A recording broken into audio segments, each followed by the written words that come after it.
Right, well, we've had a bit of rain the last couple of days, probably about an inch, inch and a half. The streams are high, they're swollen, they're dirty, and I want to go trout fishing. Now's not a good time to use lures. Now's a good time to go back to basics and use some worms. I've come out here today to this little bit of land, and I'm going to try and dig a few scrub worms. Hope I can get some, because if I can get some scrub worms, I will catch trout, I'm sure of it.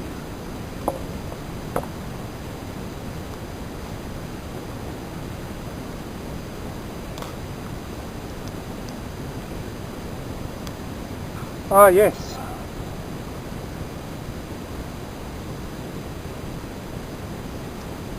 That's what we came for.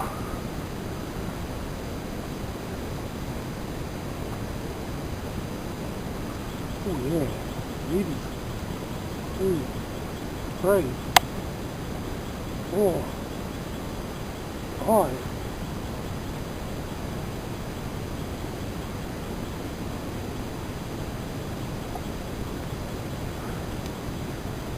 Going well. These worms aren't overly big, but that's okay. I'm only chasing trout, and I'm only going to be using small hooks. So they're about the size you want them anyway. I've never dug here before. What I do, I'll put as many worms as I can get into this container that I want, and then I'll put the dirt in, just so that I can keep an eye on exactly how many I've got. Okay, I've got quite a few worms. Look at this.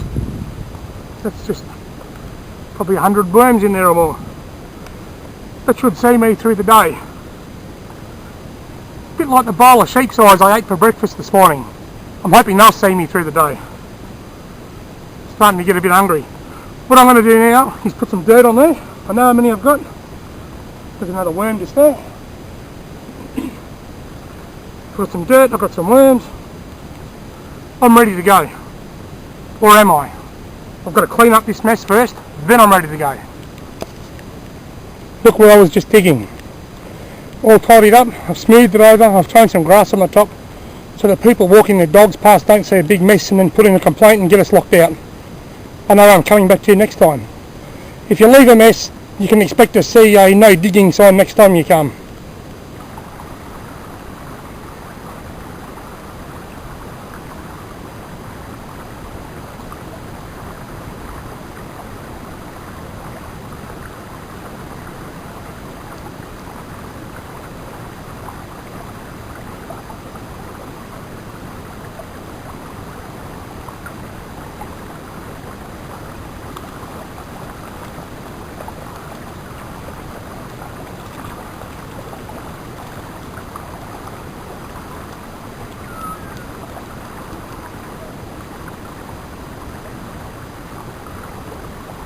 Well, it's taken me a little while.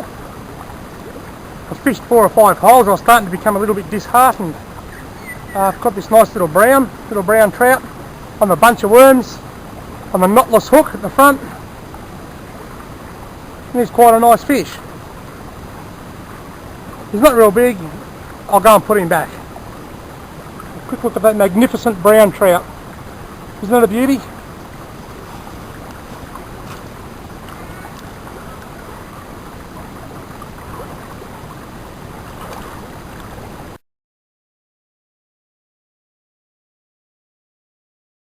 I'm using the worms that I dug earlier this morning. I've got a tiny little split shot sinker, a tiny little size 8 hook, and a bunch of worms that I dug this morning on the hook. That's a knotless hook.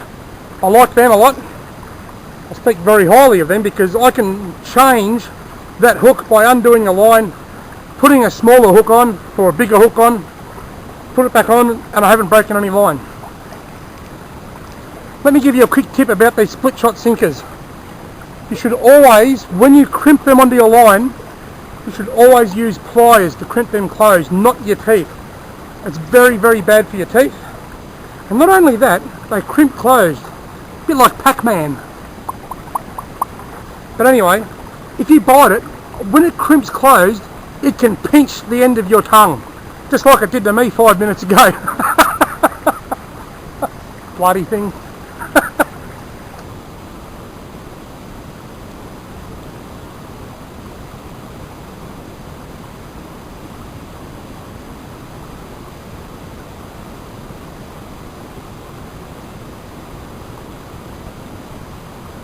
for anybody wondering what I'm doing, I'm flicking my worm upstream into the dirty water and then really slowly retrieving it to try and keep the bait looking as natural as possible in line with the current. Another way around that is to avoid using a split shot sinker and just use an unweighted worm. That will have it floating perfectly natural. But the problem with that, it's hard to cast upstream without the weight. So either you go without the sinker, you cast as far as you can and you let it come down naturally, or you put a little sinker on and you just help it keep up with the current by turning it nice and slow. And the reason I'm using worms is because after the rain that we've had here yesterday and today, the water's a bit high. A lot of these little gullies in these hills have had an influx of water come down, which would have picked up scrub worms and stuff and washed them into the system. 2 days ago, this water was low and clear. It was very clear. And you would have been wasting your time using worms because there was none there. But now that we've had the rain and it's washed them out from under the leaf litter on the grass, out of the gullies, it's washed them in the system, the trout will be feeding on worms. Especially this time of year in May when there's not a whole lot of food source around for them. All the insects have finished and they'll be looking for a feed. And that rain has come just in time.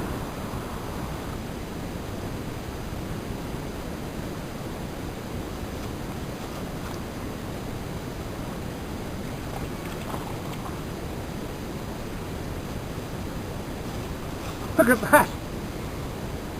I sat down to eat some lunch. I thought I'd just drop a line in there and just do a bit of angling. I've caught a bloody redfin. Would you believe I spent a couple of hours this morning on one of the most redfin rich waterways that I know and couldn't get a touch. So I decided to go trout fishing. So I've come up here to a subalpine stream. The water's icy cold and I've caught a redfin on a bunch of worms. Unbelievable.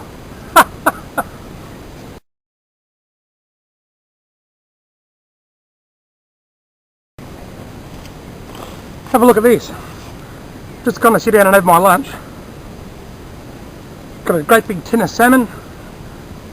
No ring pull. No can opener. No lunch.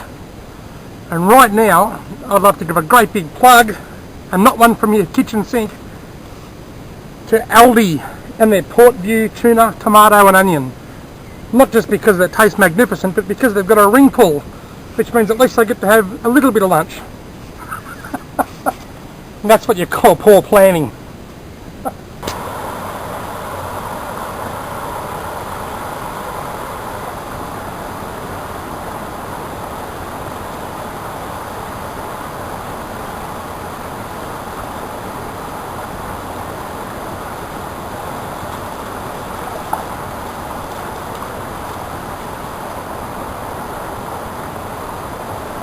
Have a look at that magnificent little rainbow trout.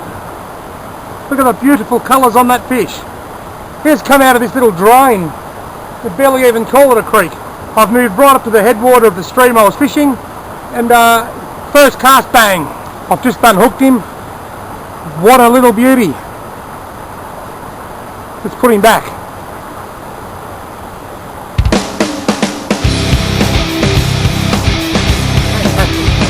I love it. Love it, love it.